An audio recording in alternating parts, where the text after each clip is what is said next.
kembali lagi bersama saya di Weekly Suggestion kali ini. Di sini saya akan membacakan analisa forex mingguan sampai dengan 12 Februari 2021. Oke, untuk poin pertama, non-farm payroll AS membukukan kenaikan kecil, menunjukkan pemulihan yang lambat untuk ekonomi terbesar di dunia. Untuk poin kedua, fokus minggu ini adalah pada inflasi di AS dan Jerman dan PDB di Inggris.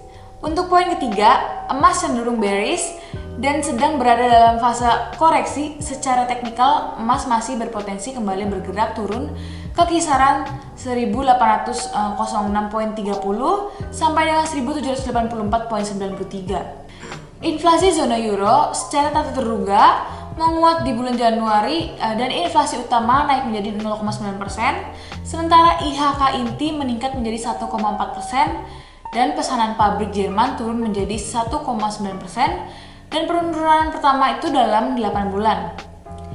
Angka ketenagakerjaan Inggris dirilis cukup kuat. Pertumbuhan upah melonjak menjadi 3,6% dan menaik tajam dari 2,7%. Klaim pengangguran naik hanya 7.000, jauh di bawah perkiraan yaitu 47.500. Tingkat pengangguran naik dari 4,8% menjadi 5%, tinggi sejak 2016 lalu. Bank of England mempertahankan tingkat suku bunga dan QE pada pertemuan kebijakannya. BOE Gubernur Bailey meyakinkan pasar bahwa BOE tidak menandakan berencana untuk memperkenalkan suku bunga negatif. Meskipun BOE telah memberitahukan bank harus siap untuk skenario seperti itu.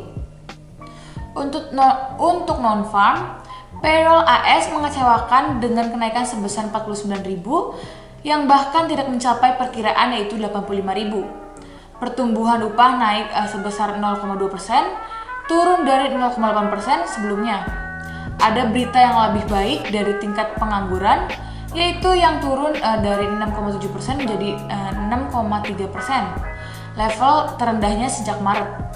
Non-farm payroll AS membukukan kenaikan kecil, menunjukkan pemulihan yang lambat untuk ekonomi terbesar di dunia. Dengan kebangkitan COVID-19, kondisi ekonomi negara-negara besar menjadi sulit. Fokus minggu ini adalah pada inflasi AS dan Jerman dan PDB di Inggris.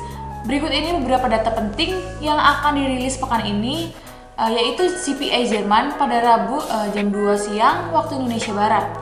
Inflasi telah membaik pada bulan Desember. Dengan kenaikan yang solid sebesar 0,5%, tren kenaikan diperkirakan akan terus berlanjut dengan konsensus sebesar 0,8%. Untuk CPI AS pada Rabu jam setengah 9 malam waktu Indonesia Barat, pasar keuangan sangat memperhatikan inflasi yang menunjukkan tanda-tanda kebangkitan. Inflasi utama naik menjadi 0,4% di bulan Desember dan kenaikan serupa diperkirakan untuk Januari. Untuk PDB Inggris, Jumat jam 2 siang waktu Indonesia Barat, setelah perubahan besar di PDB dalam 2 kuartal terakhir, PDB diperkirakan menunjukkan kenaikan yang dapat diabaikan sebesar 0,5%. Pembacaan yang tidak terduga dapat mempengaruhi pergerakan GBP USD. Sekian dulu Weekly Suggestion kali ini. Semoga bermanfaat dan semoga trading Anda profit. Terima kasih.